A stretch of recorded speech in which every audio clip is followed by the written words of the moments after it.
Assalamualaikum warahmatullahi wabarakatuh. Waalaikumsalam warahmatullahi wabarakatuh. Yang saya hormati teman-teman kita dari Instruktur Nasional Kimia PPKB. Yang saya hormati Ibu Sri Astuti selaku moderator pada kesempatan malam hari ini. Rekan-rekan guru kimia Madrasah Aliyah di seluruh penjuru tanah air yang mudah-mudahan pada kesempatan malam ini bisa mengikuti kegiatan secara tuntas begitu. Karena kita tahu kesibukan RDM, input, dan seterusnya. Bapak Ibu, teman-teman semuanya yang berbahagia, pertama kalinya marilah kita pujikan syukur kehadirat Allah Subhanahu wa taala karena pada kesempatan malam hari ini kita bisa bersua kembali, bertemu kembali dalam kegiatan yang insya Allah memberikan kemanfaatan bagi kita semuanya, update tentang pengetahuan-pengetahuan kimia yang baru, diskusi, tanya jawab, dan seterusnya. Bapak Ibu yang saya hormati, teman-teman semuanya, sebelum saya serahkan sepenuhnya kepada moderator pada malam hari ini, yaitu Ibu Sri Astuti ya, dari MAN Tanah Toraja, Sulawesi Selatan. Ya, Pak. Ada beberapa kesepakatan kegiatan Zoom yang lazim yang harus kita ikuti bersama. Yang pertama adalah mohon nanti ketika acara sudah dimulai untuk di-mute mikrofonnya. Kemudian terkait dengan daftar hadir nanti kita sajikan pada pertengahan paruh kegiatan. Kemudian yang berikutnya terkait dengan tanya jawab nanti secara detail nanti akan disampaikan oleh Ibu Sri Astuti.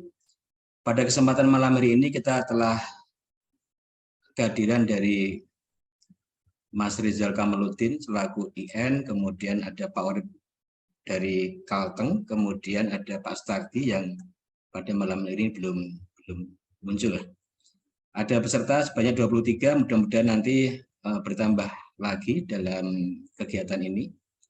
Untuk menyingkat waktu, Ibu Sri Astuti silakan untuk mengambil alih selaku moderator pada kesempatan malam hari ini. Dari saya cukup sekian. Assalamualaikum warahmatullahi wabarakatuh. Waalaikumsalam warahmatullahi wabarakatuh. Ya, terima kasih Pak Mahbub selaku host kita pada malam hari ini. Ya, bismillahirrahmanirrahim. Assalamualaikum warahmatullahi wabarakatuh. Waalaikumsalam warahmatullahi. Ya, dan selamat malam Bapak Ibu Guru Kimia Madrasah se-Indonesia. Ya, alhamdulillahirabbil alamin wa bihi nasta'inu ala umurid dunya waddin. Wassalatu wassalamu ala asyrafil anbiya'i wal mursalin. Sayyidina Muhammadin wa ala alihi wa sahbihi ajma'in amma ba'd. Ya, puji syukur kita panjatkan kehadirat Allah Subhanahu wa taala. Bapak Ibu, kita masih diberikan nikmat kesehatan dan kesempatan untuk menjalankan rutinitas kajian ilmiah kita pada malam hari ini setelah kurang lebih 2 pekan.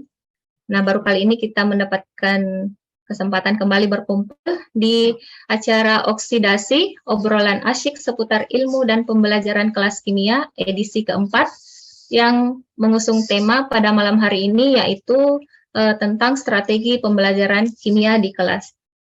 Ya, salam dan sholawat tak lupa kita kirimkan kepada Rasulullah Muhammad SAW. Semoga kita termasuk umatnya yang mendapatkan syafaat di hari kemudian. Amin ya rabbal alamin. Nah, Bapak Ibu, pada malam hari ini seperti yang sudah disampaikan oleh Pak Mahbub, kita ditemani oleh INNAS atau Instruktur Nasional PKB Guru Kimia Madrasah. Ada Pak Rizal Kamaluddin, SSI MTKIM, dari Mas Albidayah, Kabupaten Bandung Barat, Provinsi Jawa Barat. Selamat datang Pak Rizal. Kemudian ada Pak Urip SPD MSC dari MAN Kota Waringin Barat, Kalimantan Tengah. Assalamualaikum Pak Urip.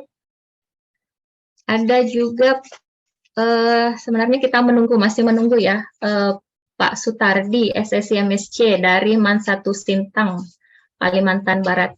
Nah, adapun yang bertindak sebagai moderator pada malam hari ini ya saya sendiri Sri Astuti dari MAN Tanah Toraja, Sulawesi Selatan, dan Pak Mahbub selaku host kita sudah membuka acara tadi dari MAN 2 Grobogan, Jawa Tengah. Eh, Seperti biasa, diskusi kita santai dan asik. Sebagai pengantar, izinkan saya menyampaikan sedikit pendapat para ahli pengantar tema kita pada malam hari ini mengenai strategi pembelajaran di kelas. Adapun menurut Gerlach dan Eli yang menjelaskan bahwa strategi pembelajaran merupakan cara-cara yang dipilih untuk menyampaikan metode pembelajaran dalam lingkungan pembelajaran tertentu. Ada juga dari Dick and Carey yang menjelaskan bahwa strategi pembelajaran terdiri atas seluruh komponen materi pembelajaran dan prosedur ataupun tahapan kegiatan belajar yang dilakukan oleh guru dalam rangka membantu peserta didik untuk mencapai tujuan pembelajaran tertentu. Selamat datang Pak Sutardi, Assalamualaikum. Waalaikumsalam warahmatullahi wabarakatuh. Ya, alhamdulillah Lanjutkan. sudah. Ya, siap Pak. Nah, dari dua pendapat tersebut, saya yakin masing-masing dari kita memiliki definisi masing-masing dalam memaknai dan menerapkan strategi pembelajaran kimia di kelas kita masing-masing. Nah, untuk itu Bapak Ibu yang berbahagia, sebagai pemantik acara pada malam hari ini, saya kira saya memberikan, mempersilahkan kepada para Innas kita untuk menyampaikan pendapatnya ataupun sharing pendapat mengenai tema kita pada malam hari ini, dan kami juga sangat mengharapkan partisipasi dari Bapak Ibu sekalian, sharing pendapatnya, pengalamannya dari Bapak Ibu tentang bagaimana strategi Bapak Ibu yang diterapkan selama ini dalam pembelajaran kimia di kelas kita masing-masing. Nah, untuk lancarnya acara mungkin saya mempersilahkan kepada para instruktur nasional kita, yang pertama dari siapa Pak? Siapa dulu ini? Rijal kah? Atau Pak Sutardi? Silahkan, Pak Urip. Ya. Oke, saya mengantarkan sedikit, Om Rijal, minta izin. Baik, bismillahirrahmanirrahim. Assalamualaikum warahmatullahi wabarakatuh. Waalaikumsalam warahmatullahi wabarakatuh. Alhamdulillahirabbil alamin. Wassalatu wassalamu ala asyrofil anbiya'i wal mursalin wa ala alihi wa sahbihi ajma'in, amma ba'du. Bapak Ibu guru kimia Madrasah Indonesia yang saya muliakan, alhamdulillah kita dapat bertemu kembali di malam Sabtuan kita ngaji bareng tentang kimia ya. Tadi sore saya di WA Om Rijal, kita bisa gabung ya Pak Sutardi, ya, insya Allah. Tapi nanti kita akan lebih banyak saling berbagi, kami hanya mengantarkan saja. Terkait dengan strategi pembelajaran kimia, mungkin ada beberapa hal yang saat-saat ini sedang hangat-hangatnya untuk kita pedomani bersama, karena ini menjadi kebijakan dari Kementerian Agama. Yang pertama adalah tradisi digitalisasi pembelajaran. Jadi penggunaan teknologi informasi untuk mulai kita biasakan di dalam pembelajaran kimia.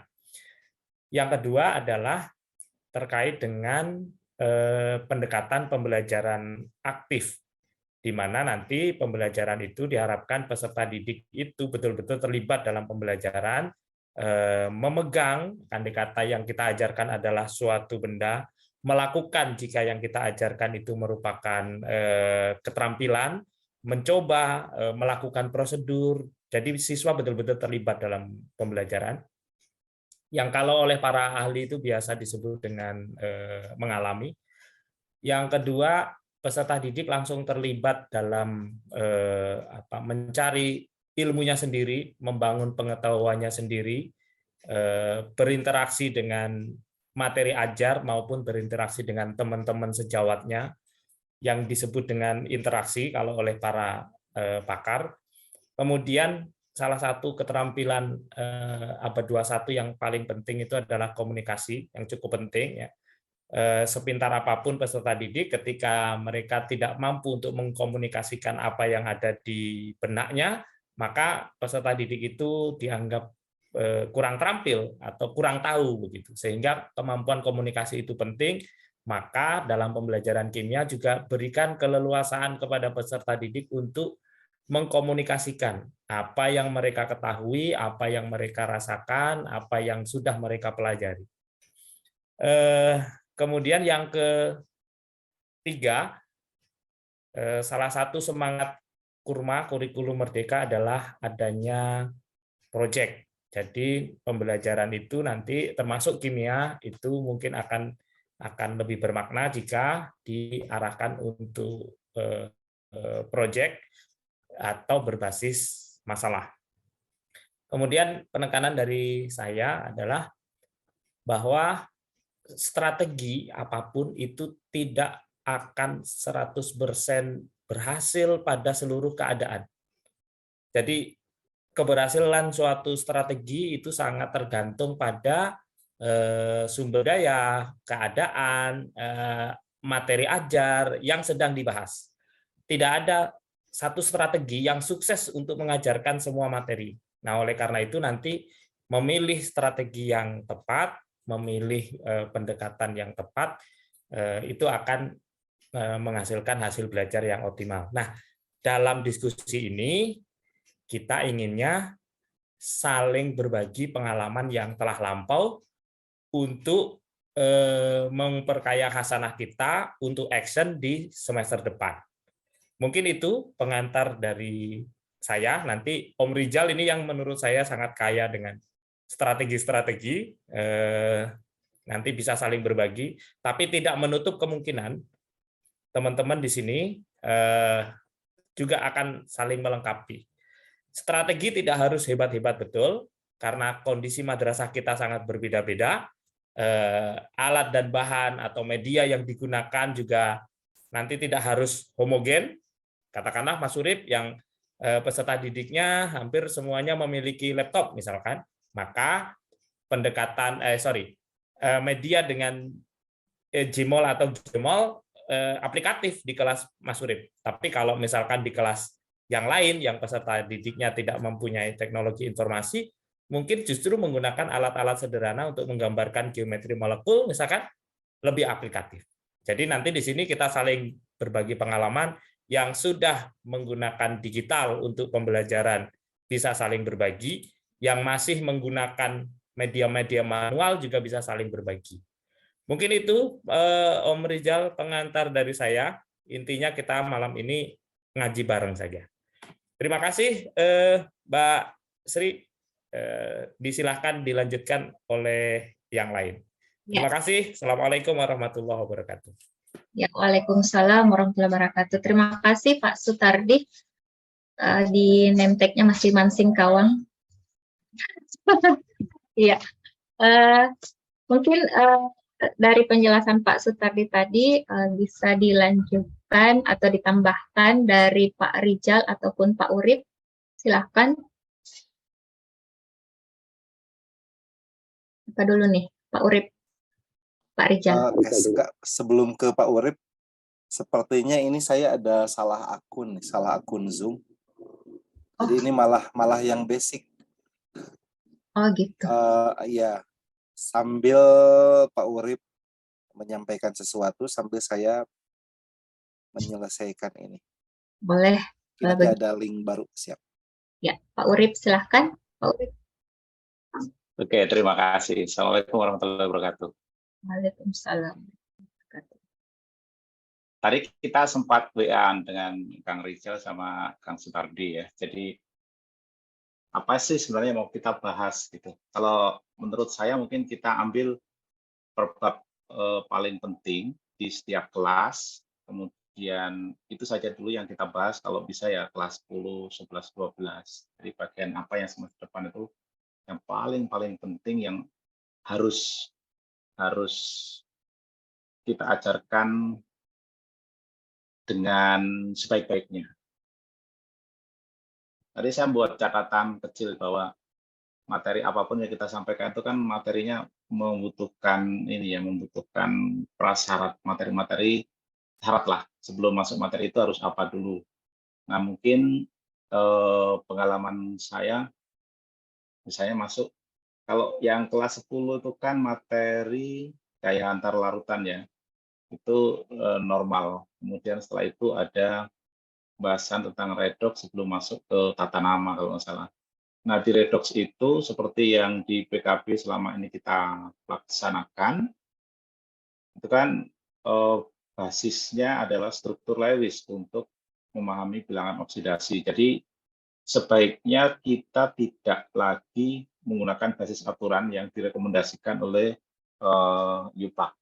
Jadi aturan-aturan bilangan oksidasi H sekian, golongan 1A sekian itu rangkaian atau namanya ringkasan yang direkomendasikan oleh UPAC agar siswa tidak lagi ribet dengan struktur Lewis mungkin. Padahal dari situlah kita akan memahami bahwa aturan-aturan yang dibuat itu tidak bersifat general, makanya dibuat ada perkecualian-perkecualian. Padahal aslinya tidak ada perkecualian kalau kita pastikan siswa kita sudah paham konsep tentang sifat-sifat periodik unsur yang sudah kita ajarkan di semester baru lalu ini. Jadi konsepnya kan keelektronegativan. Dari sana kemudian muncullah kenapa bilangan oksidasi untuk O itu bisa bermacam-macam. Bahkan ada yang setengah. Padahal kalau kita mau bahas lebih jauh, apakah mungkin suatu atom itu menerima separuh elektron? Kan tidak mungkin. Nah, ternyata itu adalah hasil rata-rata. Nah, konsep rata-rata ini yang kadang-kadang kita tidak pernah singgung, karena di buku yang kita gunakan kan nggak pernah kita singgung bahwa bilangan oksidasi yang kita gunakan itu adalah bilangan oksidasi rata-rata bila unsurnya lebih dari 1. Itu yang mungkin perlu kita kuatkan, sehingga siswa secara konsep dan teorinya mantap. Jadi, itu yang contoh di kelas 10. Kalau di kelas 11, ini kan hampir semua bab masuk asam basa ya. Hanya kecuali di bab terakhir. Ini kalau yang saya bicarakan ini kurikulum 2013. Karena kebetulan saya belum kenal kurikulum Merdeka.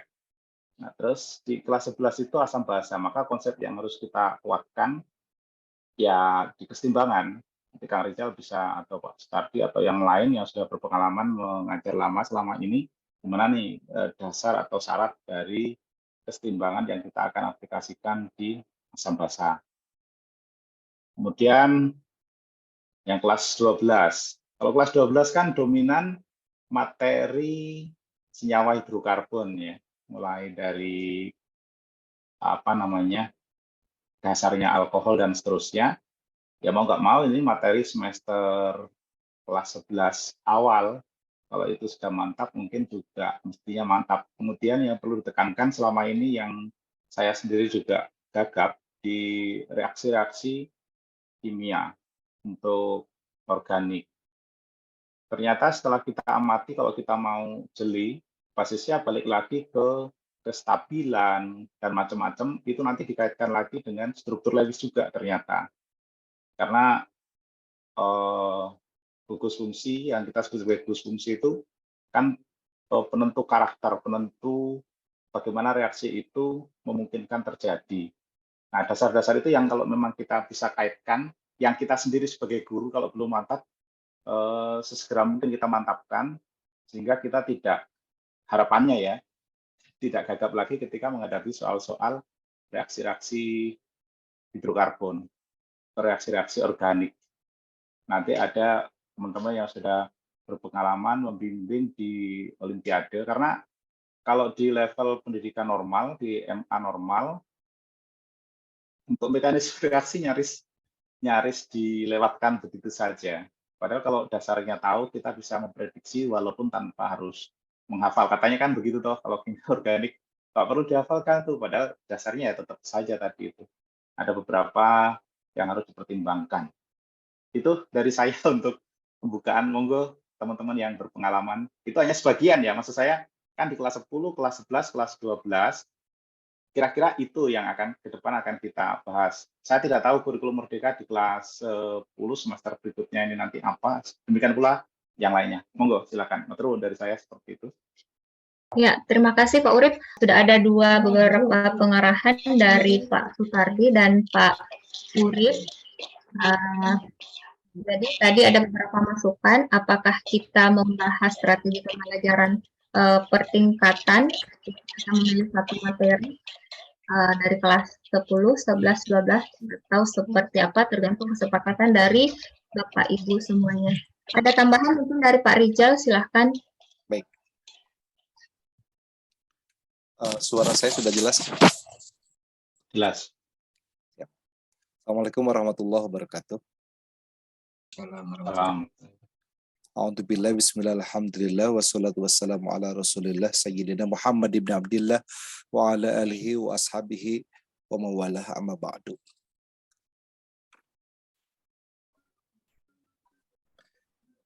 Baik rekan-rekan guru kimia madrasah se-Indonesia yang sangat kami banggakan. Tadi dari yang pertama dari Mas Tardi menyampaikan bahwa ada beberapa tahapan yang memang saat ini harus kita lakukan ketika kita berada di depan kelas, di depan anak-anak. Mulai dari yang namanya mengalami, kemudian ada interaksi, ya, lalu komunikasi dan refleksi. Kemudian kalau yang dari Mas Urip tadi bagaimana Bu Sri? Saya tidak menyimak karena tadi sedang.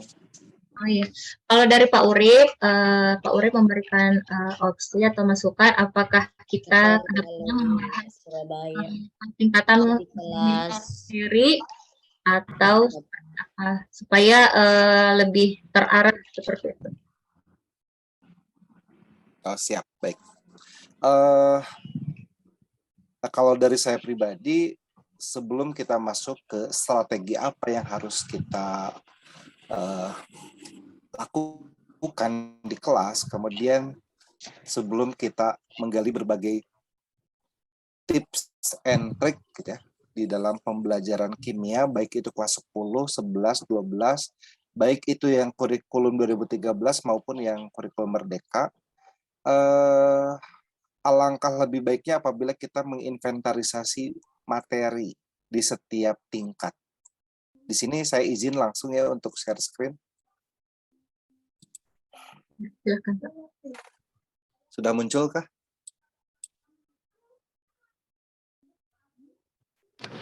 Proses. Sudah muncul belum? Ya. Sudah, Pak. Sudah. Sudah. Siap. Di sini saya buatkan matriks untuk pemetaan ya, sederhana saja. Dan di sini masih kosongan. Artinya Bapak Ibu bisa memasukkan submateri di sini. Dan di kolom terakhirnya ada semacam strategi apa yang harus kita lakukan. Di sini kita mulai dari kelas 10 dulu.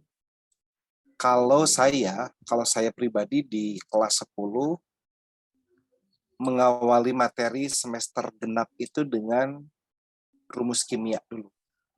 Rumus kimia di sini saya mengenalkan rumus molekul dan rumus empiris. Kemudian baru masuk ke bilangan oksidasi. Belum ke redoks, tetapi betul-betul bilangan oksidasi saja. Dari situ baru masuk ke tata nama senyawa. Jadi tidak tata nama dulu, tetapi biloks dulu. Kenapa? Supaya nanti pada saat memberi nama senyawa seperti besi 2 klorida, besi 3 klorida. Nah, angka 2 dan 3 itu memang sudah dipelajari di biloks. Sementara yang ada di buku itu tata nama dulu. Baru biloknya belakangan. Itu kan nanti takutnya malah menyampaikan hal yang sama 2 kali gitu kepada siswa. Jadi saran saya lebih baik biloks dulu baru tata nama. Tetapi kalau Bapak Ibu lebih nyaman dengan tata nama dulu seperti yang ada di buku-buku, ya silakan. Kemudian setelah tata nama baru kita masuk ke persamaan reaksi. Nah, di persamaan reaksi ini kan sudah lumayan kompleks karena di sini persamaannya harus berupa rumus kimia, kemudian harus bisa juga membuat persamaan reaksi berdasarkan senyawa yang diketahui namanya, bukan rumus kimianya. Misal, bagaimanakah persamaan reaksi yang terjadi antara natrium hidroksida dengan asam klorida? Itu kan tata namanya sudah diketahui, baru kita terapkan di dalam persamaan reaksi. Nah, kemudian dari situ baru kita masuk ke reaksi redoks. Kenapa reaksi redoks setelah persamaan reaksi? Biar nyambung. Anak-anak tahu mana reaktan, mana produk, apa itu koefisien, apa itu indeks, apa itu keadaan zat, solid, liquid, gas, aqueous. Nah, dari situ baru terakhir masuk ke elektrolit dan non-elektrolit. Di sini tidak disebutkan larutan, tapi saya sebutkan saja elektrolit dan non-elektrolit supaya anak-anak paham bahwa ada juga elektrolit yang bukan larutan, disebut sebagai lelehan. Nah, kemudian untuk kelas 11-nya dimulai dari asam basa, lalu stoikiometri larutan. Bapak Ibu boleh men-skip yang stoikiometri larutan ini, boleh digabungkan di asam basa. Lalu kita masuk ke hidrolisis garam, larutan penyangga, lalu titrasi asam basanya terakhir. Kalau saya, kenapa? Karena kalau titrasi asam basa ditaruh di asam basa di awal sini, sementara dalam titrasi itu kan ada larutan penyangga dulu gitu kan, pada saat jumlah asam lemahnya masih berlebih. Kemudian nanti pas titik ekivalen terjadi hidrolisis.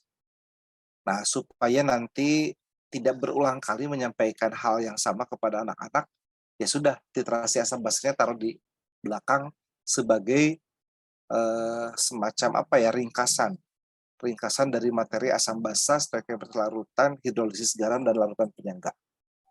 Lalu kelarutan dan hasil kali kelarutan atau KSP. Ini Bapak Ibu boleh memasukkan materi ini, boleh tidak. Kalau saya pribadi tetap menyampaikan materi ini, meskipun dia dikategorikan sebagai materi yang tidak esensial, tetapi di ujian mandiri kampus-kampus itu masih ada.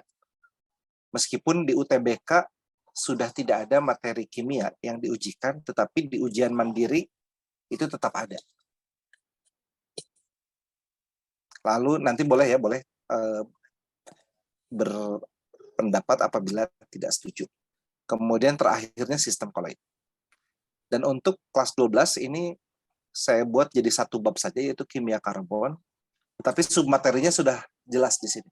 Ada gugus fungsi, ada benzena, dan ada polimer serta makromolekul. Ini boleh dipisah atau boleh digabungkan. Kalau dipisah berarti jadinya seperti ini. Supaya lebih sistematis ya. Oke, barangkali seperti ini, Bapak Ibu, Pak Rizal, Mas Tardi ya. untuk hukum dasar kimia dan konsep mol bagaimana, Pak? Oh iya, betul-betul. Setelah Ya. elektrolit dan non-elektrolit kayak. Itu belum kemasukin.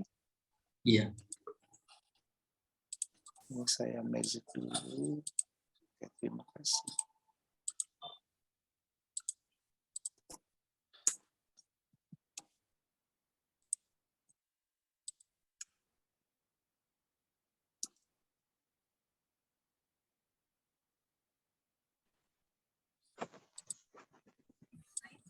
Di sini misal kita masukin hukum dasar kimia. Lalu di sini ada misalnya konsep mol. Kemudian ada perhitungan kimia dalam persamaan reaksi. Ini misal saja ya.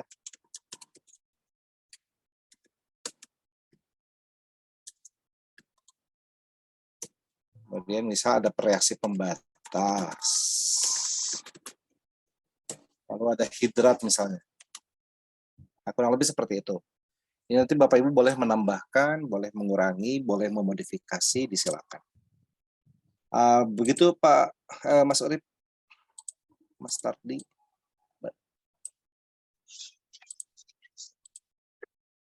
Ya, terima kasih dari Pak Rizal. Jadi saya kira untuk seperti yang sudah ditampilkan, untuk materi kelas 10, 11, dan 12 ini sudah menurut saya sudah sangat runut untuk jadi memenuhi materi prasyarat mulai dari materi pertama sampai terakhir untuk kelas 10, 11, dan 12. Ada masukan mungkin dari Bapak Ibu semuanya? Silakan Bapak Ibu, ada yang mau ditambahkan atau bagaimana? Ya. Bisa melalui chat atau secara langsung bisa Bapak Ibu. Silakan.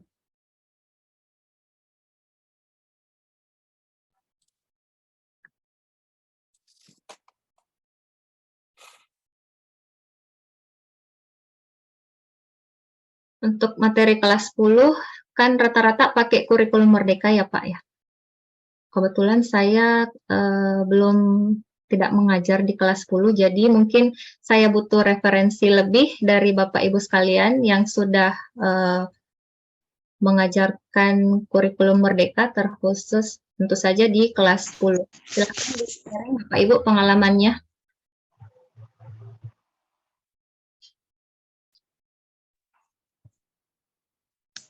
Kan teman-teman yang sudah mengajar kurikulum Merdeka dapat berbagi.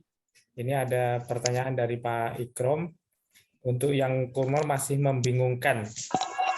Nah, kebetulan belum jadi sasaran juga sekolah saya, tapi kalau ada teman-teman yang lain dipersilahkan saling berbagi. Mana ini seragamnya nih? Ya, silahkan Bapak Ibu yang sudah Mana seragamnya, Jonggok? Saya gini, maunya pakai bebas. Udah kecak-kecak komplain, kok juga sering memberikan pengumuman.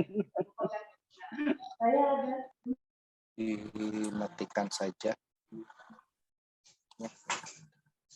Ya, mari Bapak Ibu kita saling sharing pengalaman masing-masing, terutama yang sudah mengajar kurikulum Merdeka di kelas 10. Atau ada tambahan dari Pak Urip? Kita tunggu yang lain, saya juga nggak tahu kalau kurikulum Merdeka gimana ya. Belum tertarik membaca. Belum tertarik.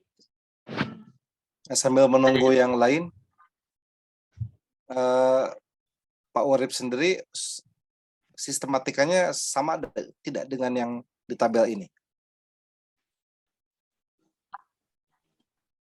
Apa namanya? Yang elektrolit saya belakangkan. Jadi kalau waktunya mepet itu saya minta siswa ini ditaruh membaca terakhir sendiri. ya? Iya. Karena Iya, dia sama.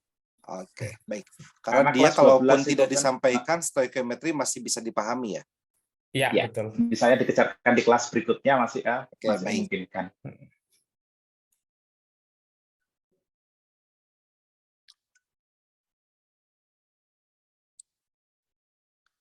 Untuk kurikulum Merdeka bagaimana nih? Apakah masih sama seperti ini di semester genapnya atau beda jauh? Ceritanya kemarin kelas 10 ikatan kimia aja. Kayaknya beda deh Pak, kayaknya Pak. Beda ya? Nggak ada. Gak nutut, Pak. Gak nutut materinya, Pak. Untuk geometri aja tidak sampai itu, Pak. Nggak nyampe ya? Iya. Mestinya nyampe ya, soalnya Merdeka. Merdeka itu dilepas, Pak. Dilepas kita itu, Pak. Kan Merdeka, Pak. Oh, Dan jadi tidak pernah ada BIMTEK sama sekali, Pak. Dari sekolah madrasah itu tiba-tiba mendapatkan SK piloting di masing-masing kabupaten. Ditunjuk untuk melaksanakan kurikulum Merdeka, tetapi tidak ada bimbingan langsung dari pusat seperti itu. Tidak seperti SMA mungkin sudah mempersiapkan diri untuk melaksanakan kurikulum Merdeka. Iya. Bu Tuti ada yang raise hand ya? ya.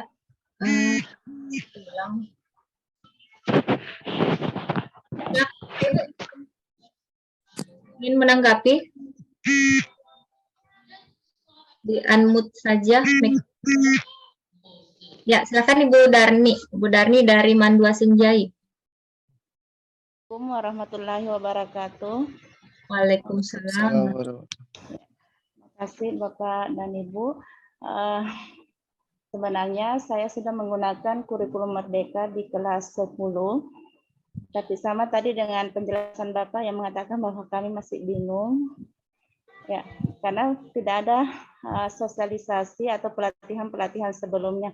Jadi hanya menggunakan modul yang diberikan oleh Wakamat Kurikulum, di mana di dalam semester 1 ini hanya 2 materi, yaitu kimia hijau dan hukum-hukum dasar kimia. Ya, di mana materi kimia hijau ini adalah materi baru yang kami dapatkan, di mana hanya menjelaskan tentang kimia hijau, dampak efek rumah kaca dan sebagainya. Sementara hukum-hukum dasar kimia mulai dari teorinya, kemudian perhitungannya. Ya, jadi kami bahkan di penilaian untuk materi kimia kurikulum Merdeka ini, kami hanya melakukan 2 kali penilaian. Ya. Sementara sekarang mengelola rapornya kami juga masih bingung, Pak. Mohon dibantu bagaimana solusi yang harus kami ambil. Demikian, wassalamualaikum warahmatullahi wabarakatuh. Waalaikumsalam warahmatullahi wabarakatuh. Bagaimana Pak Reja? Mungkin Pak Sutardi nih yang paham Saya kebijakan-kebijakan. Kalau rapot digital RDM kurmanya sudah di-upgrade Bu ya ke rapot kurma. Ya. Untuk rapornya tadi Pak, kebetulan tadi pagi kami melakukan BIMTEK tentang RDM-nya untuk kurikulum Merdeka. Di mana penilaian yang saya lihat di rapor hanya tinggal 1, nilai keterampilan tidak ada lagi. Jadi hanya pengetahuan yang ada. Di mana di pengetahuan itu menggunakan kata sumatif 1, sumatif 2 dan seterusnya. Ya, dan hanya nilai formatif maksudnya ya Bu ya? Ya, sumatif saja Pak yang formatif. ada. Formatif sebenarnya kan ada formatif dengan sumatif. Sementara di aplikasi rapor yang saya tadi buka hanya menggunakan sumatif. Ternyata sumatif itu adalah formatif. Oh, gitu. Harusnya formatif 1, formatif 2, kemudian sumatif. Sumatif akhir 1 kali. Iya, akhir fase ya. Ya, hanya 1 kali. Ya, hanya pengetahuan ada yang pas enggak, Bu? Ya, kalau pasnya ada Pak dia sumatif. Ada pas ya. Pasnya ya. Ada pas. Oke. Ya. Sedikit Jadi berbagi, dia Pak. menggunakan rata-rata, kalau tidak salah tadi rata-rata dari itu. Ya, tidak menggunakan, ada 2 tadi yang ditawarkan oleh Wakamat Kurikulum. Ada yang bisa menggunakan bobot dan bisa juga menggunakan rata.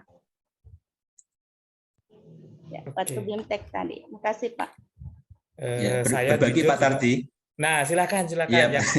Oke, silakan. Iya, terkait dengan penilaian ya, itu tadi RDM memang seperti itu. Jadi nggak ada penilaian aspek pengetahuan maupun aspek keterampilan. Nah, sehingga kebetulan saya juga kurikulum gitu ya. Jadi akhirnya penilaian di RDM itu ya terintegrasi gitu. Ketika siswa itu sudah mendapatkan nilai keterampilan, maka nanti diintegrasikan dengan nilai pengetahuan. Terus kemudian memang betul Bu tadi ya, terkait dengan RDM mungkin Pak Tardi bisa dikoreksi di pihak pusatnya itu. Jadi gini, harusnya memang itu formatif, bukan sumatif gitu. Jadi pas sendiri itu kan sumatif pemahaman saya gitu. Ada sumatif lingkup materi, ada sumatif itu kan gitu. Sehingga akhirnya Pak Tardi mungkin yang punya akses ke pusat itu bisa istilahnya memberikan sumbangsi saran RDM itu harusnya ada tidak sumatif tapi formatif. Jadi sekali lagi untuk rapot RDM memang seperti itu yang mungkin yang saya lakukan ya, mungkin dari teman-teman yang lain kalau ada yang sumbangsi saran, artinya ketika RDM itu aspeknya cuma terlihat pengetahuan saja, nilai ya, bukan pengetahuan, tapi penilaian gitu. Sehingga penilaian itu saya ambil 50% dari aspek keterampilan sama pengetahuan yang sudah diolah terlebih dahulu oleh guru, kemudian baru diinputkan ke RDM. Demikian dari saya, mungkin ada yang sumbangsi saran yang lain. Terima kasih Pak Tardi. Bu Sri juga. Oke, saya jujur karena belum punya akses tidak paham. Tapi kalau di RDM itu isinya sumatif, berarti memang ada kesalahan redaksi di situ. Harusnya penilaian formatif 1, formatif 2, formatif 3, kemudian ada sumatif akhir semester. Sebenarnya harusnya sumatif itu harusnya di akhir fase kalau tidak salah tuh ya. Jadi penilaian akhir semesternya malah boleh ada, boleh tidak. Karena penilaian setelah formatif itu adalah penilaian sumatif di akhir fase. Nah, di akhir fase itu kan kalau kelas 10 fase E ya kalau tidak salah ya. Fase E itu kan di kenaikan kelas 11. Baru kelas 11 dan 12 itu satu fase lagi. Jadi bayangannya itu malah kalau mengikuti penilaian akhir fase itu di kelas 11 itu tidak ada penilaian umum secara bersama-sama, tapi oleh guru formatif itu. Tapi kalau misalkan di aplikasi ada penilaian per semester ya tinggal diinputkan saja atau tinggal diadakan saja. Saya kira tidak terlalu prinsip. Yang kesalahan redaksi nanti mudah-mudahan ada yang mengusulkan ke Bang Dendi, bagian pengembang raport digital. Ada lagi teman-teman terkait dengan penilaian? Tapi Pak Mahbub mengadakan PAS enggak Pak Mahbub? Saya ya mengadakan PAS Pak. Oke, mengadakan PAS ya. Nah, jadi ceritanya itu begini. Inilah yang namanya dilema ya. Ini sharing sama teman-teman juga. Harusnya kurikulum merdeka itu kan memang yang namanya PAS kan ya gini ya, tergantung dari madrasahnya masing-masing. Sehingga yang terjadi ya, mungkin bukan di tempat saya, Pak Odin ada nggak ya? Mungkin juga bisa cerita juga. Jadi yang namanya PAS akhirnya dikoordinator oleh KKMA. Misalkan saja seperti itu. KKMA itu gini Pak, mungkin tingkat karisdinan atau yang lain. Sementara yang namanya madrasah lain-lain kan beda-beda gitu. Atau malah tidak lagi merdeka kalau di koordinir lagi gitu kan? Pak. Jadi terus mungkin tambahan sedikit Pak Rizal juga ya, karena tadi saling share terkait materi. Jadi seperti halnya pada capaian pembelajaran untuk kurikulum merdeka itu kan ada tadi sudah disampaikan oleh teman kimia hijau, kemudian ada pengenalan nanopartikel. Nah itu yang saya khawatirkan itu begini. Ketika pengenalan nanopartikel kepada anak-anak, sementara pemahaman anak-anak tentang struktur atom itu sangat kurang. Ini kan juga malah jadi miskonsepsi akhirnya nanti itu. Itu mungkin yang saya jadikan sebagai ini ya kalimat besar itu. Kenapa kok sampai nanopartikel diberikan sementara konsep-konsep dasar tentang struktur atom kurang. Nah, kurangnya itu sebenarnya begini juga. Untuk kurikulum merdeka itu kan alokasinya sangat terbatas. Rata-rata yang saya tahu beberapa sekolah itu menggunakan 2 jam. Jadi IPA kimia 2 jam, IPA fisika 2 jam, IPA biologi 2 jam. Akhirnya untuk rumpun MIPA sendiri itu ada 6 jam. Nah, dengan capaian pembelajaran yang banyak gitu, yang harusnya tidak banyak juga ya, bisa di-split sendiri masing-masing madrasah. Tapi dengan alokasi 2 jam untuk membahas tentang struktur atom secara komplit sebagai dasar untuk memahami nanopartikel itu kayaknya kurang. Itu mungkin curhatan saya Pak Tardi sama Pak Rizal, sama Pak Urip juga. Terima kasih. Ya, jadi Bapak Ibu yang sudah menerapkan kurikulum merdeka pada curhat bahwa Semakin banyak masalah. Semakin terjajah. Makanya saya tidak tertarik karena lihat struktur kurikulumnya itu kayaknya nggak kimia banget. Dalam artian dasar nggak ada, tiba-tiba masuk ke hukum dasar, gimana rumus kimia masuk. Nah itu makanya saya tidak tertarik. Saya yakin tapi itu di depan sih ya. Saya yakin itu dibubarkan juga itu nanti lihat saja. Kita tinggal belum tahu apa yang terjadi berikutnya kan. Kita melihat. Saya menunggu aja dulu deh. Monggo yang lainnya. Ini Pak Urip saking tidak tertariknya udah off kamera ini. Ya silakan Bapak Ibu. Memang sebenarnya harusnya kurikulum merdeka itu tidak membongkar materi secara apa namanya? Ya, betul. Tapi lebih pada mendorong supaya pembelajaran yang tadinya itu pasif menjadi lebih aktif, kemudian yang tadinya pendekatannya memberitahu, siswa menjadi mencari tahu. Cari tahu. Nah, seperti itu sebenarnya awalnya itu kan. Jadi kalau saya pribadi, saya lebih tetap menyukai konten kurikulum 2013, tetapi dengan pendekatan kita bisa mengadopsi banyak hal dari kurikulum merdeka. Ya, benar. Contoh PBL, PJBL gitu. Nah, hal-hal demikiannya itu yang bisa kita adopsi. Tapi kalau untuk struktur materi, saya merasa kurikulum 2013 sudah sangat cukup gitu. Lebih sistematis itu kalau mau mengajarkan kimia untuk bekal ke universitas ya. Perkara nanti mau kita rangkum atau ada beberapa materi yang kita hilangkan atau kita skip, ya itu tidak masalah gitu. Yang penting jangan memunculkan sesuatu yang baru sementara yang fundamentalnya itu dibuang. Belum diajarkan. Berikan sesuatu yang sederhana. Ibu Elza cetak. Oke, bagaimana? Jadi atau bisa jadi di SMP ya Pak ya, di level MTS atau SMP itu memang sudah ada pengenalan gitu, terus dipotong di tengah di SMA gitu kali ya, nggak tahu lah saya wes. Memang kalau di kimia SMP itu sudah ada, kalau di kurikulum K13 pun tentang struktur atom bor begitu, tapi ketika mereka masuk ke SMA ternyata mau langsung masuk ke mekanika kuantum juga gelagapan kan kita ya. Ya, di SMP-nya itu guru IPA itu bisa dari mana saja. Ya. Bisa jadi biologi, bisa jadi kimia, bisa jadi sarjana perikanan, bisa jadi eshud, bisa jadi gitu. dari akper. Bisa jadi dari akper itu. Akhirnya kemarin waktu tes diagnostik awal juga pertanyaan saya sederhana, sudah pernah mendengar teori atom bor? Hanya saya suruh nyentang iya atau tidak. Ternyata 75% belum pernah. Sudah pernah mendengar istilah proton begitu.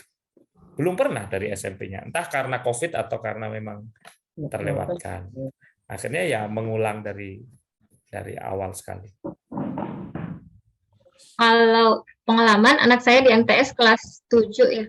Itu sudah belajar tentang perbedaan unsur dan senyawa, sudah ada rumus QMC itu sudah ada di MTS.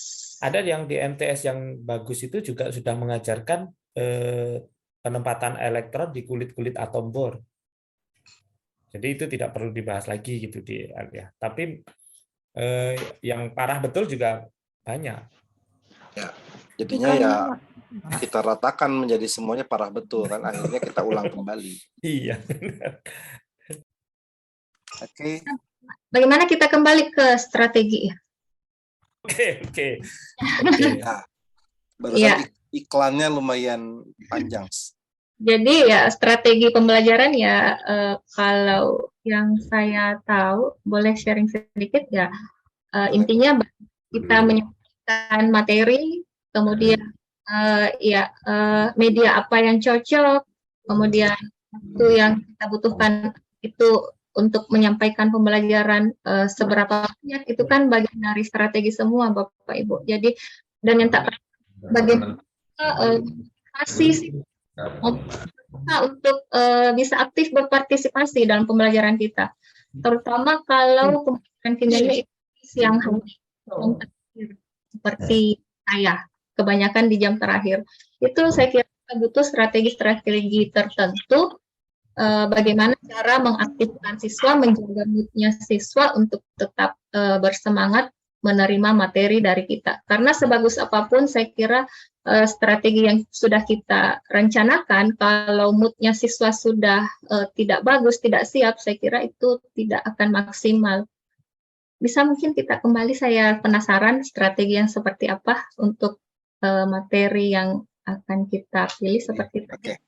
Baik, supaya kita ambil jalan tengahnya saja ya, karena di sini mungkin ada guru yang tetap ingin di kurikulum 2013 atau ada yang tetap karena kebutuhan mendesak ingin mengetahui bagaimana kurikulum Merdeka berikut penilaian dan lain sebagainya. Terus ada juga yang kurikulum 2013 Merdeka tetapi belum bisa move on dari kurikulum 2013. Jadi kita ambil jalan tengahnya saja. Untuk materi kelas 12 dulu mungkin. Karena kan untuk kelas 12 madrasah manapun belum ada yang kurma ya. Semua masih kimia karbon. Kelas 11 dan 12 masih K13, Pak. Oh, kelas 11 masih. Oh, berarti kita ambil yang tengah-tengah saja nih. Kelas 11 berarti. Oh, kelas. Karena ya kita mau bahas strategi harus ada materinya dulu nih. Berarti sekarang untuk yang kelas 10, Mas Urip, Mas Tardi kita skip dulu ya. Kita ke kelas 11 dulu nih. Oke. Di sini ada asam basa. Semua pasti sama nih. Begitu masuk ke semester genap, pasti masuknya ke asam basa ini. Kecuali untuk teman-teman yang kemarin baru sampai laju reaksi. Berarti nanti pas bulan Januari itu lari-lari di kesetimbangan. Karena nggak bisa kalau laju reaksi kemudian tiba-tiba loncat ke asam basa, gitu ya, Mas Orif? Ya, oke. Oke, di sini strateginya barangkali bisa kita tuliskan beberapa. Minimal malam ini kita dapat nih satu strategi apa saja seperti yang tadi diutarakan oleh Ibu Sri. Jadi metodenya bagaimana, kemudian media yang diperlukannya apa, dan lain sebagainya. Boleh teman-teman, jika ada yang ingin berpendapat, boleh langsung saja Ibu Sri ya. Silakan, Bapak Ibu yang ingin sharing pendapat atau pengalaman, silakan di-unmute, langsung bicara atau via chat juga boleh. Kita fokus di asam basa. Ya.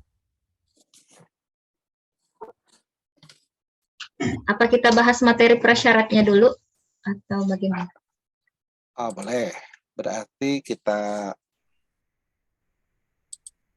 bisa buat. Oke, ini ya.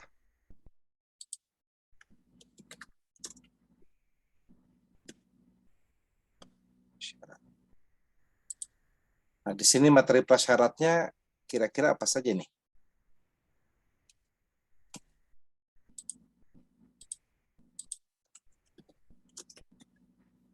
Ikatan kimia.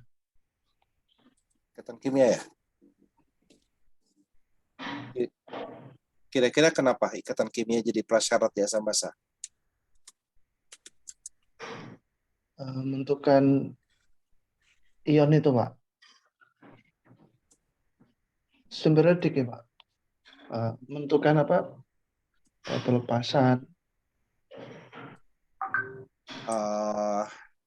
Di asam basanya di mananya? Bronsted Lowry yang banyak kita gunakan untuk reaksi asam basa itu kan yang sering muncul mungkin di Bronsted Lowry, Pak. Struktur Lewis. Struktur Lewis.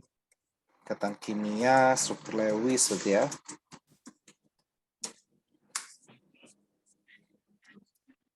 Apalagi nih?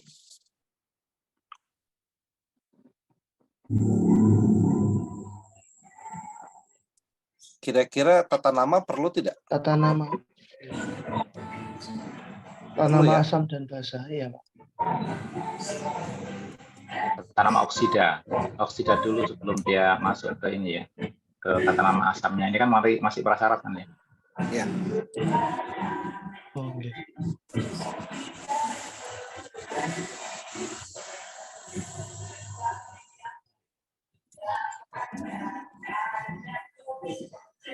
Lagi. Nanti di bagian akhir kesetimbangan ya.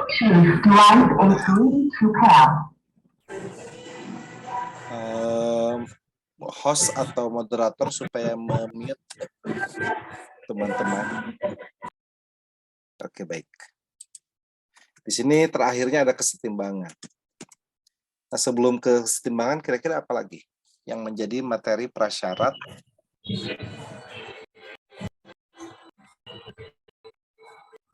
Pak Sigit, ada yang mau disampaikan?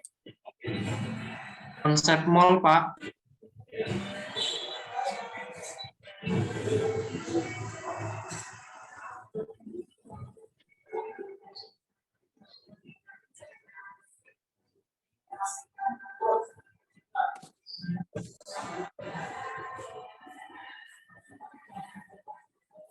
Apalagi?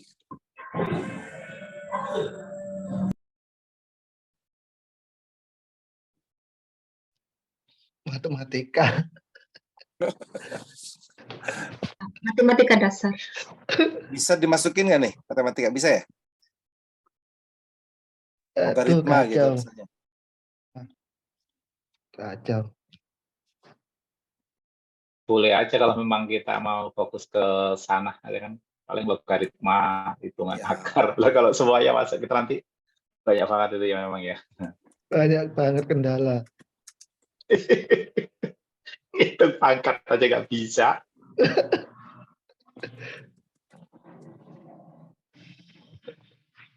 Eksponen ya, eksponen.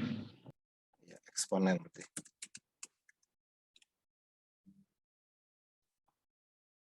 Barangkali ada yang mau menambahkan, Bapak Ibu?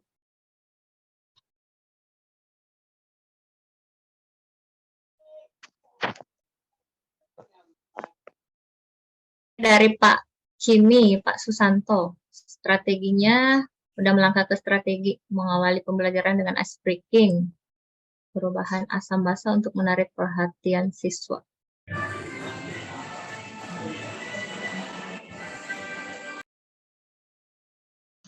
Ya, ini untuk memotivasi siswa, sudah ada strateginya, melakukan ice breaking.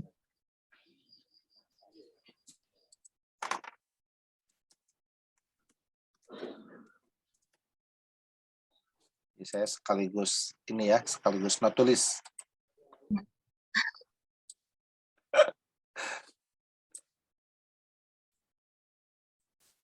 Ya, terima kasih Susanto. Jadi ini bisa membuat anak penasaran dan termotivasi untuk mencari tahu.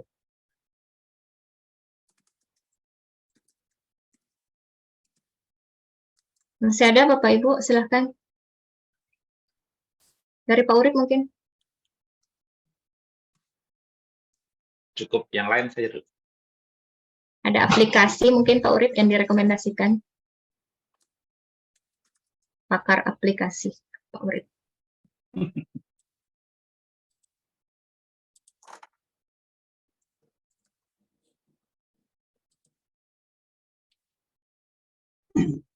Nah ini gimana ini, dari Ibu Nur Aini untuk mengawali kita bawa beberapa contoh asam basa, kemudian anak-anak diminta untuk menebak. Bisa nggak ya? Gimana Bapak Ibu? Itu masuknya ice breaking atau apa?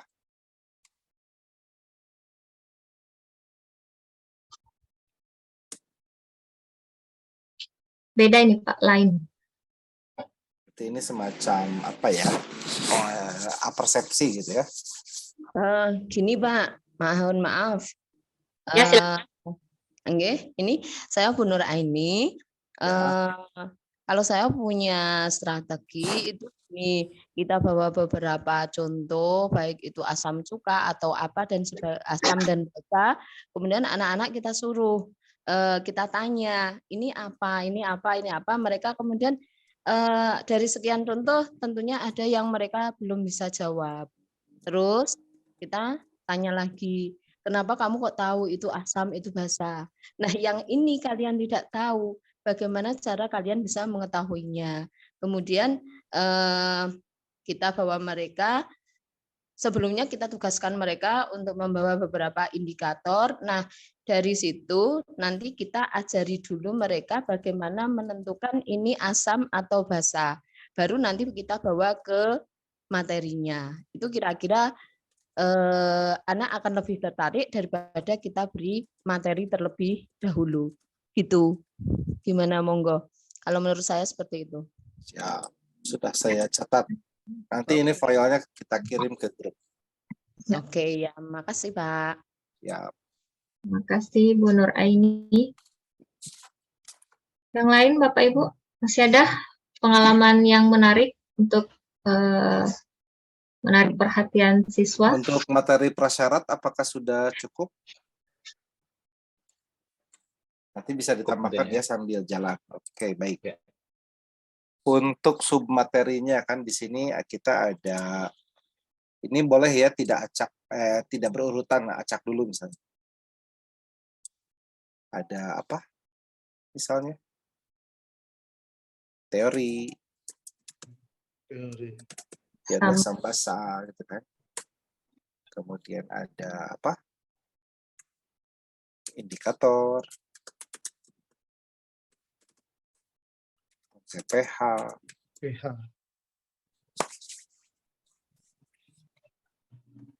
Sebenarnya 3 ini ya yang paling penting dalam materi asam basa itu. Nah, di sini sudah ada semacam inspirasi ya dari Pak Cimi sama Ibu Nur Aini. Dari Pak Cimi tadi menyarankan di awal pembelajaran kita ada semacam ice breaking, menyediakan semacam kertas karton putih ya, kemudian kita olesi dengan larutan bersifat basa apapun itu. Misal kita tulis di karton tersebut kimia gitu kan, lalu kita semprot dengan fenoftalen atau indikator yang lain. Kemudian ada juga usulan motivasi ini dari Ibu Nur yang tadi sudah diutarakan. Barangkali Bapak Ibu ada yang mau menambahkan, disilakan. Karena waktu kita tinggal berapa lama lagi nih, Bu Sri? Setengah jam lagi Pak, 21. Ya. Jangan sampai kita cuma sedikit gitu dapatnya.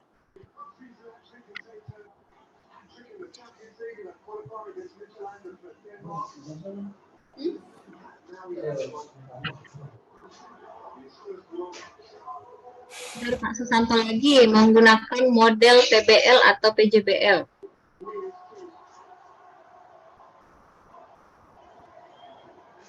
Ya, kan termasuk strategi untuk model pembelajaran. Strategi itu di dalamnya ada model. Nah, saran dari Pak Susanto itu ya sesuai tuntutan kurikulum Merdeka, mengarah ke sana ada PBL dan PJBL.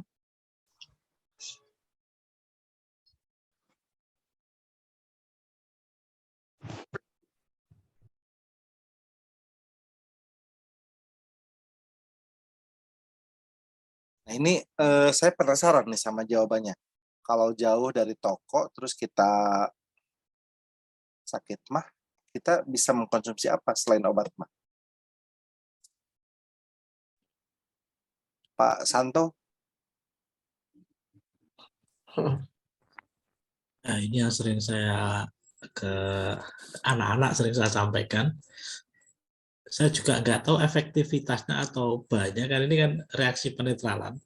Itu kalau di kampung itu kan biasanya rata-rata ada air kapur. Bisa enggak kita mengkonsumsi air kapur untuk apa namanya, darurat sementara? Tambah jeruk nipis. Untuk aman nggak untuk tubuh seperti itu? Nah, kalau untuk masalah karakteristik basanya sih iya ya, tetapi ada karakteristik lain yang memang tetap harus diperhatikan dalam obat mah itu. Karena kalau kita lihat di kemasan obat mah itu kalau tidak MgOH 2 kali pasti ALOH 3 kali. Dan kenapa tidak pakai yang lain? Karena kelarutannya, jadi KSP-nya memang kecil. Jangan sampai yang KSP-nya besar. Nah, kalau KSP-nya besar nanti dia takutnya larut dalam tubuh. Nah, ini supaya cepat terbuang lagi, maka harus menggunakan yang KSP-nya besar, kecil, maaf. Ya, supaya di dalam tubuh tidak kesana kemari. Itu yang tetap harus diperhatikan juga. Nah, kalau pakai air kapur, bagaimana kelarutannya, kemudian bagaimana aspek-aspek yang lainnya. Tapi menarik sih ini ya, supaya bisa menjadi bahan diskusi di anak-anak. Tapi kan materi kelarutannya belum di asam basa itu. Obat keras. Kadang juga ada yang ekstrim jawab gini yang pernah saya lontarkan ke anak. Gimana Pak kalau minum air sabun, Pak? Begitu. Ada anak ekstrim jawab gitu. Saya hanya ninjaunya ke reaksi penetralan itu aja, ada reaksi asam basa, ada penetralan. Intinya kan peningkatan asam lambung itu kan HCl ya, supaya bisa cepat netralnya bagaimana. Itu logika berpikirnya sederhana aja. Hanya untuk menetralkan bagaimana yang asam itu biar segera netral. Nah, salah satu identifikasinya anak-anak yang di praktikum awal itu mengenali larutan itu dengan asam basa, itu kan salah satunya kan sabun itu kan bersifat basa. Nah, makanya kadang-kadang ada anak-anak nyelonong, Pak kalau minum sabun bagaimana? Gitu. Jadi inti dari yang ketiga ini, kalau tadi yang pertama kan semacam penggugah ya, ketika kita menyampaikan atraksi di depan anak-anak, apapun itu, mau semprot-semprot indikator, mau apapun, pokoknya reaksi perubahan warna dan lain sebagainya itu bisa. Kemudian kalau yang kedua yang dari Ibu Nur itu lebih ke motivasi ya, lebih ke motivasi. Kemudian yang barusan yang dari Pak Cimi itu lebih ke tantangan dan lebih ke ini kontekstual ya, kontekstualitas dari si kimia asam basa ini. Ada dari Ibu Dewi, ada chat. Pakai bisa daun jambu biji atau rebusannya. Lebih aman kalau ini alami ya. Terkait asam lambung tadi, Pak. Terkait sakit lambung. Siap. Mungkin yang mau minum sabun tadi bisa kita nyerempet ke larutan penyangga ya, bahwa di dalam tubuh ada zat tertentu larutan penyangga, jadi nggak bisa langsung begitu asam lambung naik langsung minum sabun, itu nggak bisa. Gitu mungkin bisa.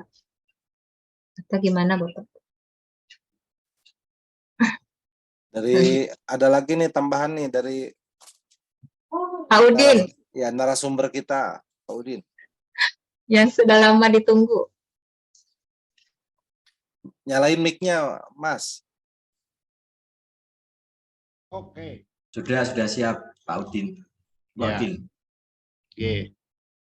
Ya, kalau menggunakan air kapur, itu kan kita tidak tahu persis berapa yang diperlukan.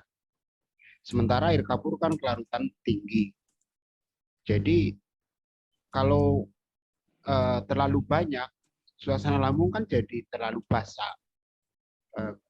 Sifat kalau kena air kapur, kalau kulit kita kena air kapur itu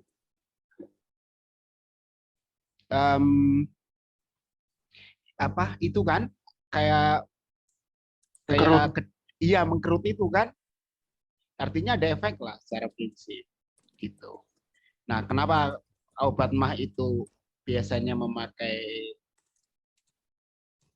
KSP kecil? Karena di sana reaksinya berarti akan sedikit-sedikit. ketika yang terlarut kemudian bereaksi dengan asam lambung, kesetimbangan akan bergeser kan, sehingga kelarutannya meningkat, sehingga larut lagi. Nanti bereaksi lagi dengan asam lambung, akan larut lagi seperti itu. Jadi memang berkaitan ya si penggunaan MgOH 2 kali dan ALOH 3 kali ini sebagai obat mah karena KSP-nya memang kecil. Iya, justru itu sifat yang diperlukan. Nah, KSP-nya. berarti kalau ada semacam problem based learning untuk obat mah di asam basa, sementara mereka belum nyampe ke materi kelarutan, agaknya sulit gitu ya. Ya, harus ya sebenarnya karena kita bicara kasus, akhirnya tematis. Mau nggak mau, ketika kita pembelajaran memang serabutan. Kayak kita ngomongin apa itu kemarin di kelas 10 itu tentang kimia hijau. Mau nggak mau sampai ini tata nama itu kan harus ada materi tata nama, harus ngomongin masalah ikatan, ya disenggol sedikit tentang ikatan gitu. Jadinya berantakan ya sebetulnya. Iya, secara konsep betul, secara konsep berantakan. Jadi kalau bikin kertas putih yang dicoret-coret itu pasti nggak ini ya. Iya, nggak rapi. Iya, betul. Tetapi keuntungannya adalah karena tematis, anak paham realitas keseharian terkait dengan kimia. Oh, berarti ini soal ini terkait. Ya. Berarti makanya menarik ya tema yang ada di SD itu ya sebetulnya. Mereka meramu dengan sangat sistematis. Nah, kita bisa adopsi di kimia. Jangan sampai berantakannya itu karena spontan, tetapi memang sudah dipersiapkan. Kalau dipersiapkan, iya. Tidak mendadak ada di kepala kita, oh ini butuh tata nama, jelaskan ngomong di depan. Oh butuh kelarutan, tiba-tiba kita nyenggol kelarutan. Tetapi memang sudah disiapkan. Ya. Ini menarik. Kalau itu dari ada chat itu kalau kaitannya dengan mengkonsumsi bubur pati dari tepung tapioka, itu sifat apanya ya?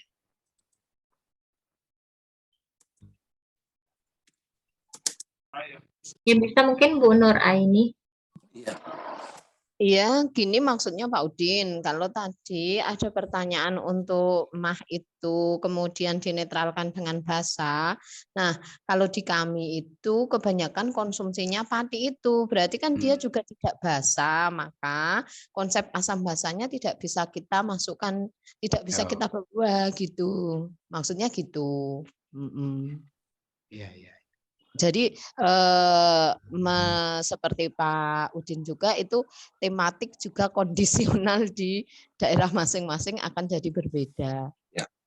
Gitu. Cuma menariknya untuk bubur pati dan tepung tapioka ini apakah kira-kira dari segi kandungan kimianya apakah ada sifat basanya? Nah, itu yang belum kita ketahui, nggih. Karena yang dikonsumsi itu belum ada, itu hanya gini maksudnya, untuk biar apa ya, istilahnya ngen adem gitu, biar adem katanya gitu. Jadi kalau mungkin tidak mengobati ya, cuma karena biasanya yang sakit mah itu kan perih lambungnya. Iya, biar dikasihlah itu, mengkonsumsi itu, tapi bukan untuk mengobati.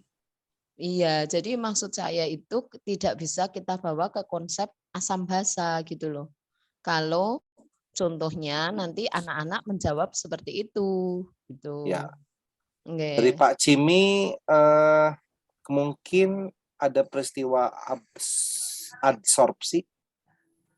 Jadi si bubur patinya ini menyerap kelebihan asam lambung, apakah demikian? Nah, saya kopas saja ya, nanti saya kasih tanda tanya di sini.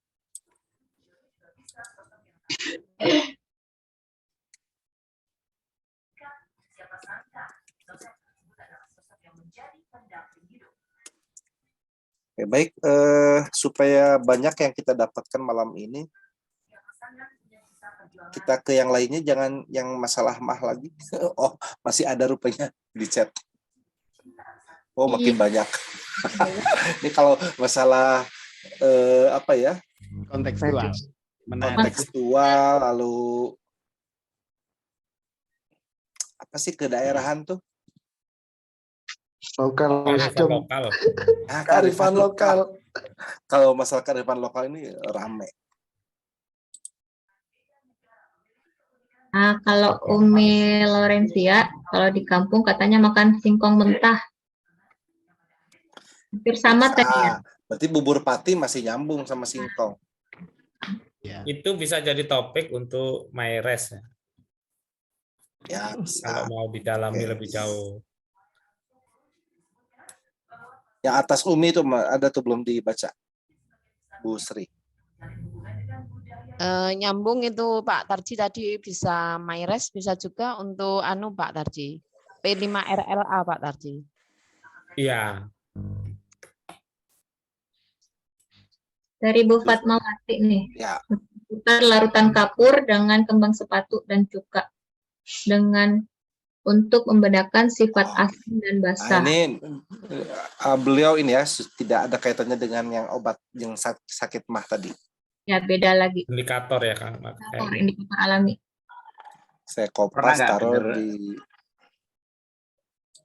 gimana? Ada konsep asam basa sakit mah minum larutan dari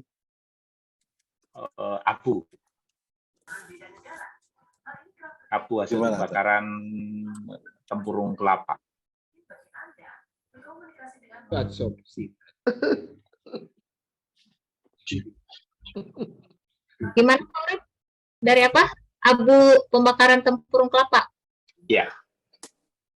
Oh iya. Saya baru tahu. Dari karbon aktif, Mas Urip. Bukan karbon aktifnya, jadi abunya. Kalau karbon aktifnya, abunya. Oh, itu kan ada oksida yang mungkin terkandung di sana, oksida logam apa gitu mungkin, terus jadi basa kali loh. Ada yang pernah menganjurkan seperti itu. Cuman sangat ekstrim. Karena relatif aman kalau kita ditelan langsung gitu. Kalau si arangnya mungkin ya abunya. Kalau abunya basah dia ya. Ya, kan itu yang mungkin diincarnya itu mungkin. Ya, betul.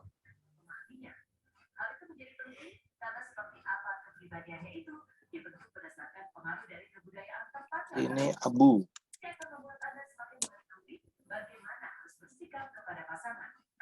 Oke, baik.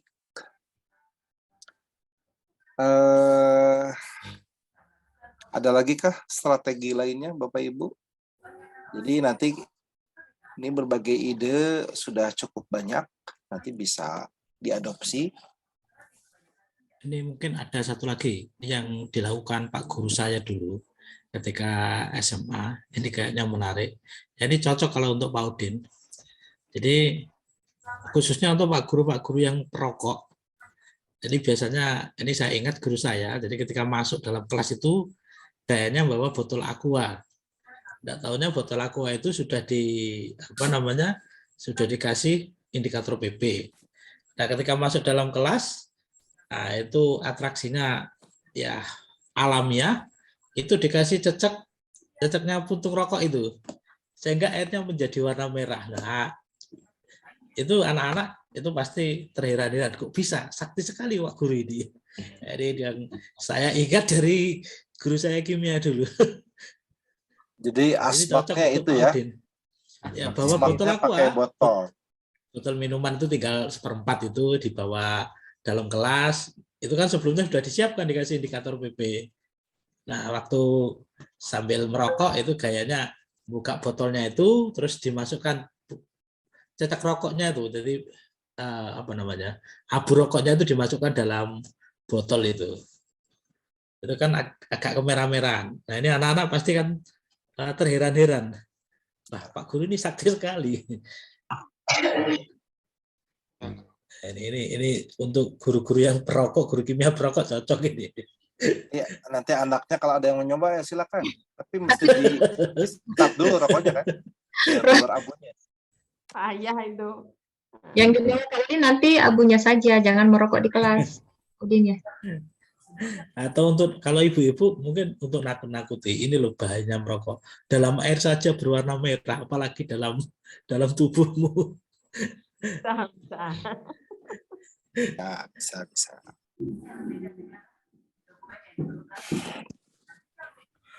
Nah, terus kalau udah nih ceritanya strategi di awal sudah, lalu sudah masuklah sekarang kita ke konten, masuk ke konsep asam basa itu sendiri. Kira-kira butuh strategi apa lagi nih? Karena kan nggak mungkin juga kan kita menghabiskan waktu berjam-jam hanya untuk memberikan motivasi terus. Nanti kapan masuk kontennya? Baik, Bapak Ibu, adakah yang mau berbagi di sini setelah kita bisa membeli hati peserta didik dengan berbagai pendekatan, dengan berbagai strategi di awal pembelajaran asam basa? Mereka sudah fokus. Nah, kita akan berikan apa nih?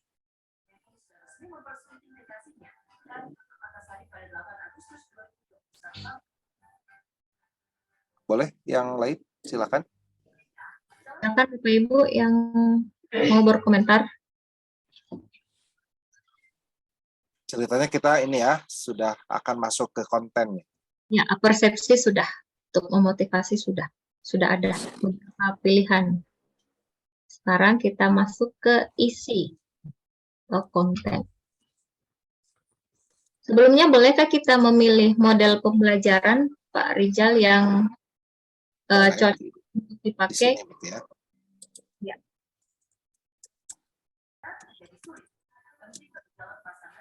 Model pembelajarannya kira-kira mau apa saja nih? Beberapa alternatifnya. PBL mungkin bisa, PJBL juga bisa. Proyek. Barangkali dari... Mari Bapak Ibu yang sering mengajar asam basa. Di sini kan ada calon camat, ada calon pengawas.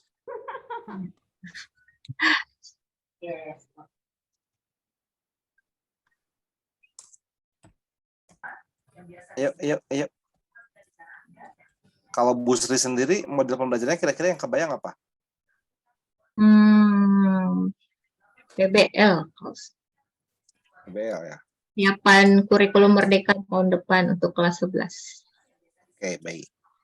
Kenapa nggak PJBL? Bisa juga sih, kan bisa 2. Oke, siap. PJBL juga bisa.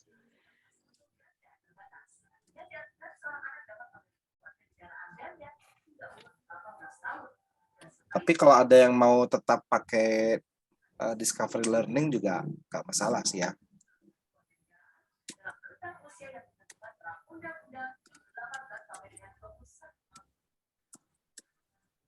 Learning.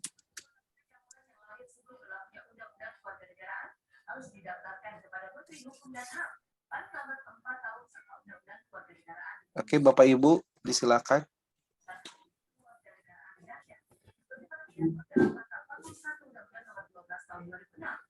Barangkali Pak Ikrom,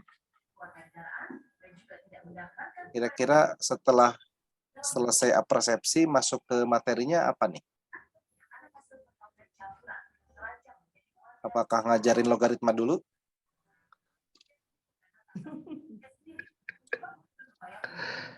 Langsung sesuai modul. Kita ngajari logaritma dulu. Logaritmanya biasanya nyambi, Pak. Jadi kalau masuk ke PH, ya kembali lagi ke logaritma. Ya, di papan tulis di pojok kita tulis. Ya, benar. Rangkuman logaritma. sambil menyalahkan matematikanya.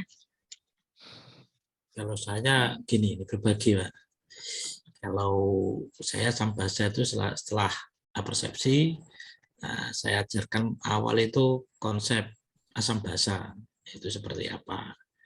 Itu cukup membuat anak-anak boring, artinya melepas H+ itu bagaimana, melepas H- seperti apa, itu penjelasan itu agak buat anak-anak boring. Habis itu untuk ngegas kembali, yaitu persiapan praktikum pengenalan asam basa. Jadi secara real anak-anak saya suruh membawa bahan-bahan atau larutan yang ada di sekitar. Jadi kalau asam basa ini saya hampir mungkin hanya 2 larutan atau 3 larutan yang dari lab, misalnya NaOH, HCl sama apa. Yang lainnya semua bahan-bahan yang ada di lingkungan. Misalnya mulai air kran, air kelapa, air buah, sampai juga air laut ini yang paling disenangi anak-anak.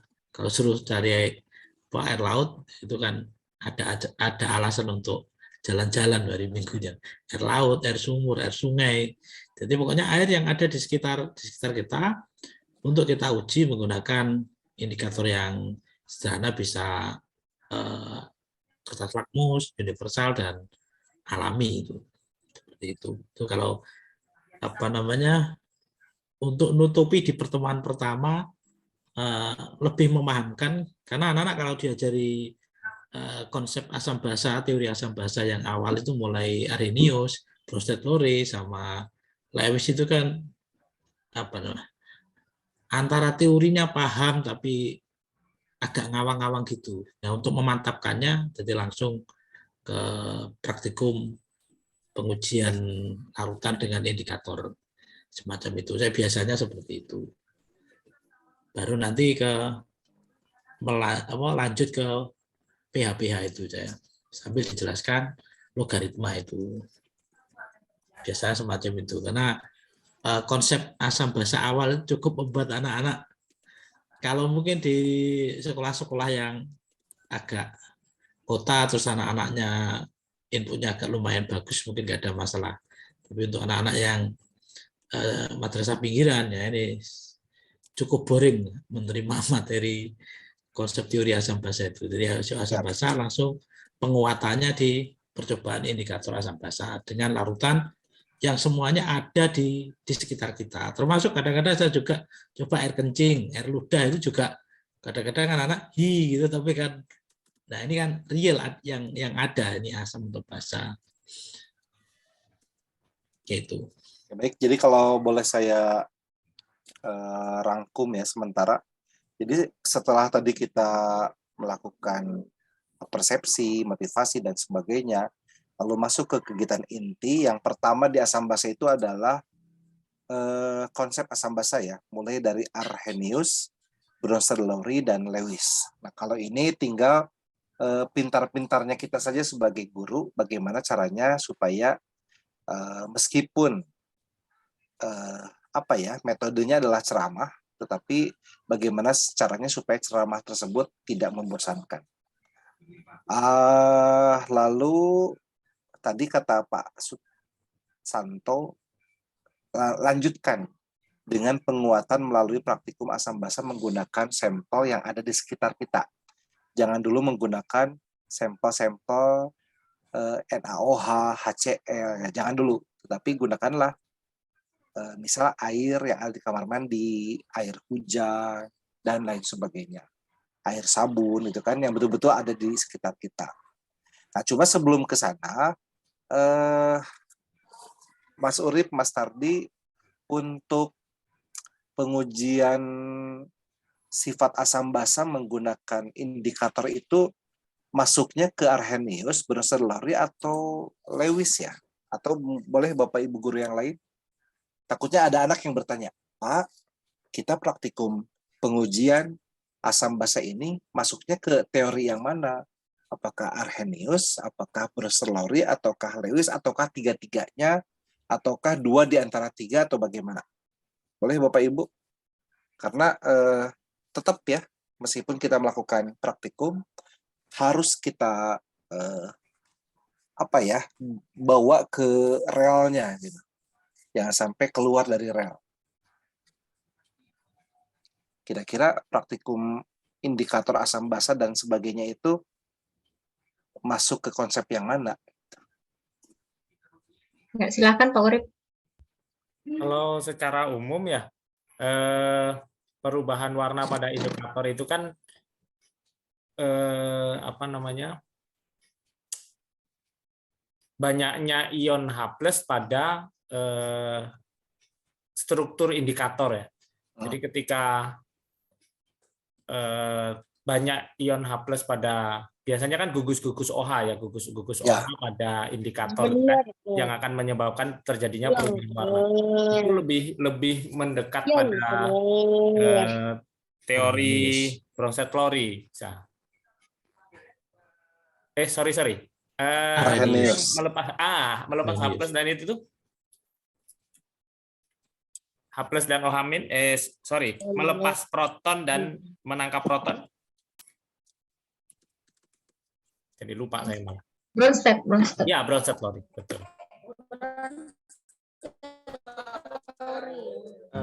Menurut saya sebenarnya kalau konsep asam basa itu ketiga-tiganya bisa diterapkan. Hanya memang yang lebih dominan karena berbasis air, maka asam basa Arrhenius. Tapi kalau melihat perubahan warna pada indikator, itu kan kesetimbangan. Iya kan ya? Ya. Kesetimbangan itu ya, betul. Berarti yang kedua itu Bronsted-Lowry. Iya. Iya. Jadi sebenarnya tergantung cara penjelasan sih, tapi tidak ada yang bertentangan di antara ketiga teori. Kita tidak menemukan ada satu zat yang disebut asam di Arrhenius dan disebut basa di teori asam basa yang lain. Ya, tapi Mas Udin, ada kan spesi yang dia tuh bersifat asam hanya menurut salah satu teori gitu. Ya. Atau dia bersifat asam menurut dua teori. Karena kan? Kalau di Arrhenius sama di Bronsted-Lowry dan di Lewis itu tidak ada asam mutlak, artinya tidak berdiri sendiri. Sifat asam atau basa dipengaruhi oleh spesi yang lain. Berarti relatif ya? Iya, relatif. Atau mungkin bisa juga di generalisasi, Arrhenius lebih pada pelarut air ya. Ya. Ya, memang harus ada air dia. Ya. Sementara memang kalau di Bronsted-Lowry pun biasanya sistemnya dalam larutan air, tapi yang dilihat kan spesi terlarutnya. Jadi ketika suatu asam itu ketemu zat yang katakanlah tadinya sebenarnya kalau di air dia bersifat basa, tapi ternyata dia ketemu dengan yang lebih basa lagi, maka zat itu bisa jadi asam kan. Jadi kalau Bronsted-Lowry lebih relatif pada pasangan reaksinya. Ya, sementara kalau Arrhenius kan melihatnya dengan air dia. Ada yang menarik dari percobaan praktikum dengan bahan sekitar. Ini yang menarik itu adalah larutan sampo. Jadi saya biasanya ada larutan sabun mandi, sabun cuci, deterjen. Cuci itu ada yang batangan, ada deterjen, dan satu lagi adalah larutan sampo. Nah, sama larutan cuci piring. Nah, larutan yang berbusa ini hampir kesemuanya ini bersifat basa kecuali larutan sampo. Ini yang selalu jadi tercengang-cengang karena kok bisa larutan sampo itu tidak basa. Yang dari percobaan ditemukan itu rata-rata netral, itu yang menarik itu untuk didiskusikan. Mungkin dari Bapak Ibu ada yang juga menemukan hal yang sama, kejadian ketika praktikum menggunakan bahan-bahan yang ada di sekitar. Jadi kalau air sabun mandi, sabun cuci, baju cuci piring, itu kan sifatnya basal. Tapi yang satu ini sampo, ya, sama-sama ada busanya. Nah, anak-anak kadang-kadang agak dibuat ikut-ikutan basah. Tapi di kelompok lain yang tidak dibuat-buat, faktanya hasilnya itu lautan sampo itu netral, banyak kan seperti itu. Ya, ini menjadi diskusi panjang dengan anak-anak biasanya. Kok bisa, Pak? Padahal anak-anak memahami sampo ini kan juga sabun bahasanya. Tidak kita lihat dari penyusunnya apa, sehingga dominannya akhirnya tidak menjadi basah, tetapi kecenderungannya menjadi netral. Jadi kembali lagi kita analisis dari komposisi dari penyusun sampo itu, sehingga kita coba jelaskan kenapa ini sifatnya tidak basah. Itu kan campuran dari berbagai macam zat yang dicampur, sehingga akhirnya endingnya kalau kita lihat sifat asam basahnya, nah kecenderungannya seperti apa. Beda kalau dengan sabun, yang itu kan bahan dasarnya ada NaOH, menggunakan NaOH atau KOH, yang endingnya nanti tentunya juga basah. Tapi beda lagi kasus dengan sampo. Jadi ini akan jadi pembahasan menarik ketika kita diskusikan dengan anak-anak ketika pengujian indikator asam basah. Gitu. Ya, baik. Terima kasih informasinya Pak Susanto. Jadi saya kira sudah cukup bahan untuk membuat anak-anak tertarik dan termotivasi dari hasil diskusi kita bersama. Gimana Pak Rijal? Kita ini ya, udah pukul 22 kalau di sini. Jadi kita konsisten, paling akhir tuh jam 21:10. Karena kan tadi mulainya 19:10, jadi masih ada waktu sekitar 6 menit lagi. Barangkali ada yang mau menyampaikan closing statement. Ya, dari Inas saja kalau begitu, closing statement-nya. Dari Pak Urip, Pak Sutardi, atau Pak Rijal kembali. Pak Urip, silahkan. Diwakili Pak Rijal sama Pak Sutardi saja.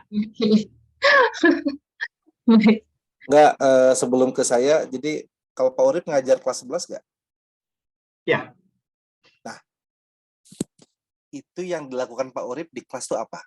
Nah, itu juga. Kita semua penasaran. Yes. Kalau secara teorinya saya pastikan dasarnya dulu ya. Jadi materi prasyarat itu saya garap dulu sebelum saya masuk lebih jauh, itu dulu pokoknya. Kuatkan itu dulu. Kalau enggak ya udah balik lagi materi-materi yang awal itu, kayak yang tadi ada matematika logaritma dan sebagainya, itu saya sikat dulu. Kemudian nanti dipastikan paham betul.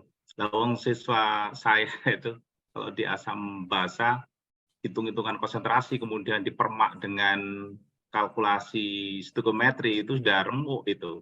Jadi mau nggak mau kita kan mereka kelas 11.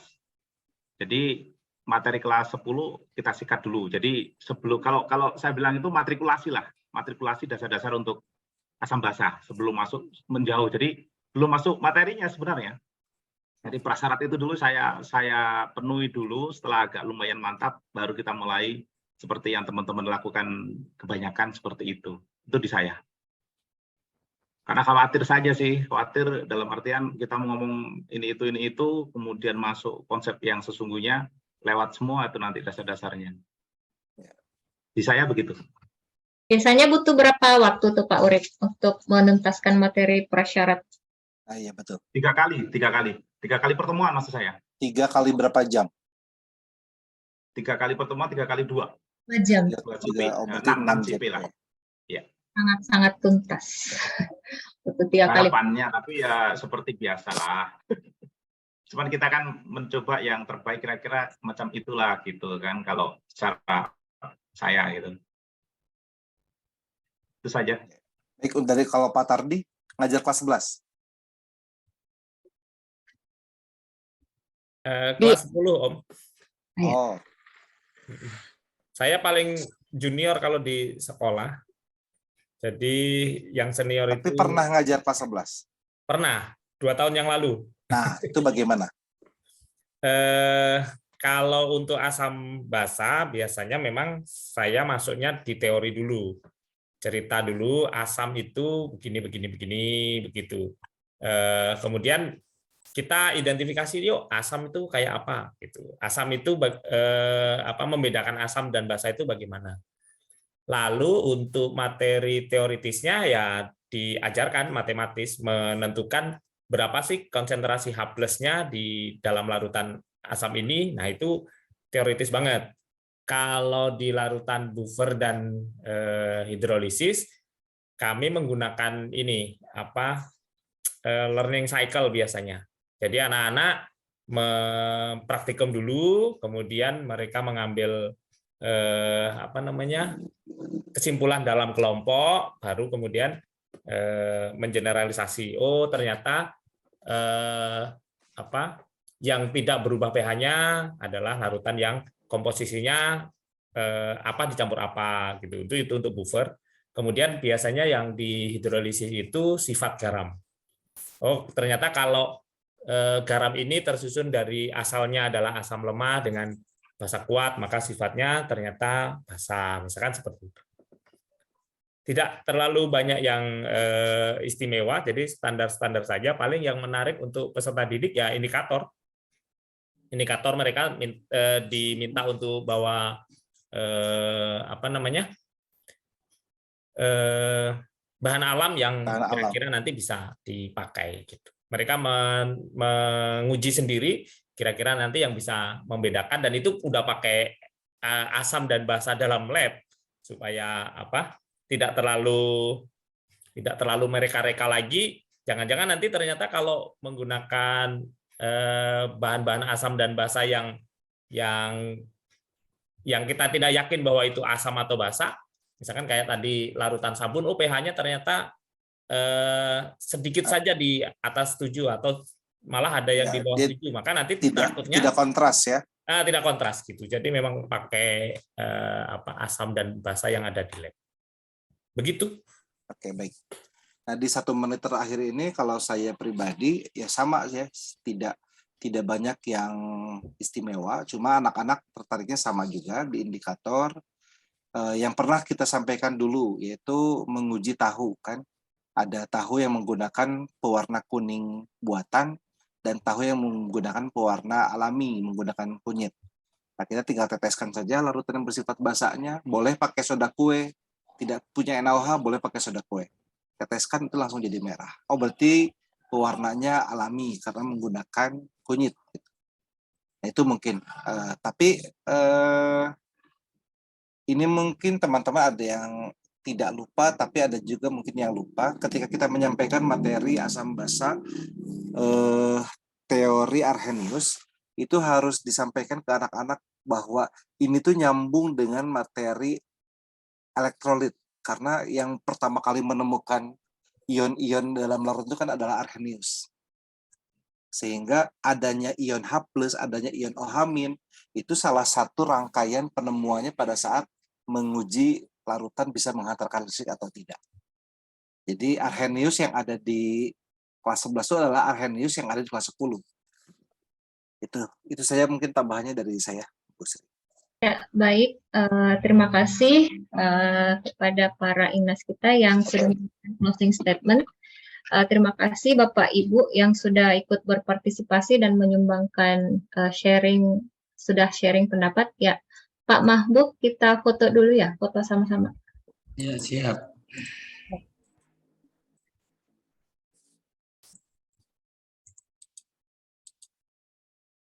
Bapak Ibu silakan di-on-kan kameranya. Ya. Layar 1, 2, 3. Sebentar.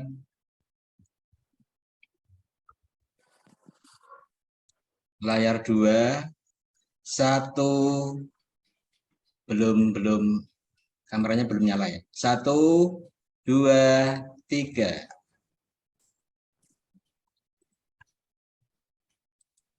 Layar ketiga, 1, 2, 3. Ya, sudah Ibu Sri? Ya, Sekali lagi kami ucapkan banyak terima kasih atas kehadiran Bapak Ibu, partisipasinya pada malam hari ini. Insya Allah kita lanjut lagi 2 minggu ke depan ya Pak Rizal. Tepatnya tanggal 23 Desember masih dengan topik yang sama tentang strategi pembelajaran kimia, tapi di kelas 12. Jadi malam ini kita bahas kelas 11, pertemuan berikutnya kita bahas kelas 12, tepatnya kimia karbon. Ya. Baik Bapak Ibu, mari kita menutup sesi acara kita pada malam hari ini dengan ucapan hamdalah. Alhamdulillahirrahmanirrahim.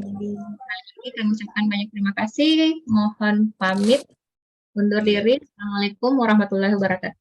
Waalaikumsalam. Waalaikumsalam warahmatullahi wabarakatuh.